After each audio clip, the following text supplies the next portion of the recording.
নমস্কাৰ মই আজি তোমালোকক ক্লাছ 10ৰ মেথছৰ কেইটামান সূত্ৰ যেনে আমি কালি উলিওৱা পৰিসীমা উলিওৱা বা আয়তন উলিওৱা এই সূত্ৰ আৰু বিজ্ঞানৰ মৌলৰ পৰ্যাবৃত্ত শ্ৰেণী বিভাজনৰ কেইটামান খালী ঠাই পূৰ কৰাৰ প্ৰশ্ন মই দিবলৈ ওলাইছোঁ।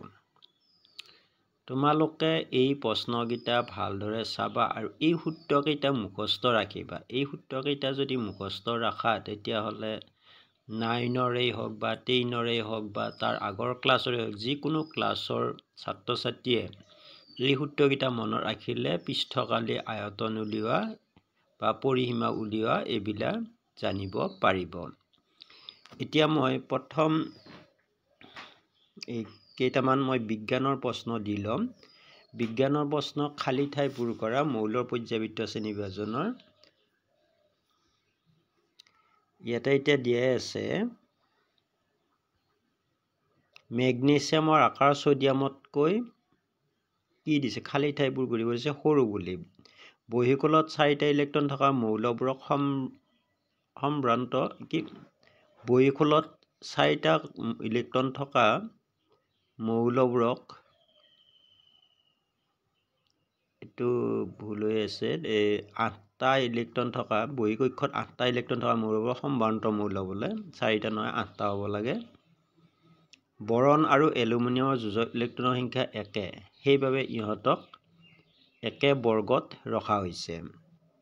নেক্সট দি আছে পৰ্যাবৃত্ত তালিকাত পথালিকৈ থকা শাৰীবোৰক পৰ্যায় বোলা হয় আৰু তেনে 7টা শাৰী আছে।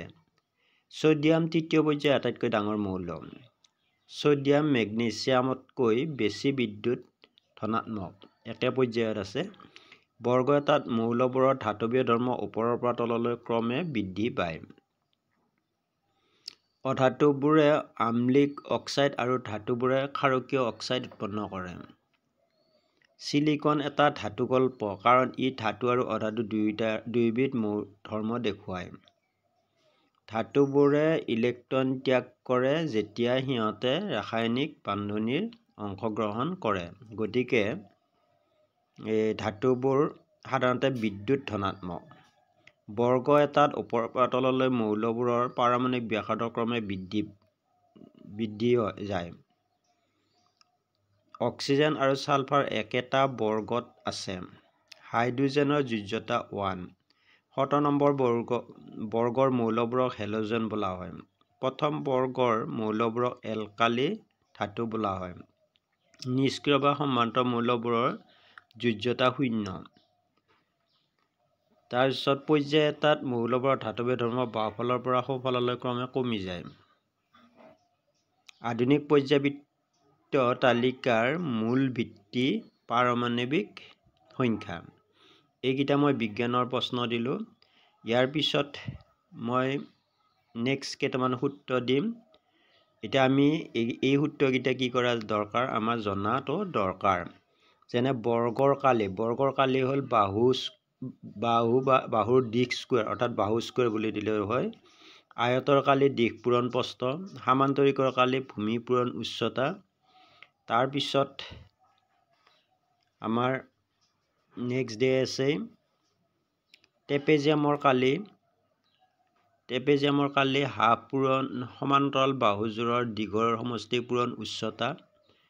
তাৰপিছত ইয়াত উচ্চতাই সমান্তৰাল বাহু এযোৰৰ মাজৰ দূৰত্ব সূচাইছে। নেক্সট ডে আছে চতুৰ্ভুজৰ কালি হাফ পূৰণ এডাল কৰ্ণৰ দিশ পূৰণ কৰ্ণডাল ভূমি হিচাপে থকা ত্ৰিভুজ দুটাৰ উচ্চতাৰ সমষ্টি বুলি কৈছে। তাৰপিছত ৰম্বাছৰ কালি হাফ পূৰণ কৰ্ণ দুডালৰ দীঘৰ পূৰণফল। বৃত্তৰ কালি পাই আৰ স্কুৱেৰ। এইকেইটা তাৰোপৰি আৰু কেইটামান সূত্ৰ আছে।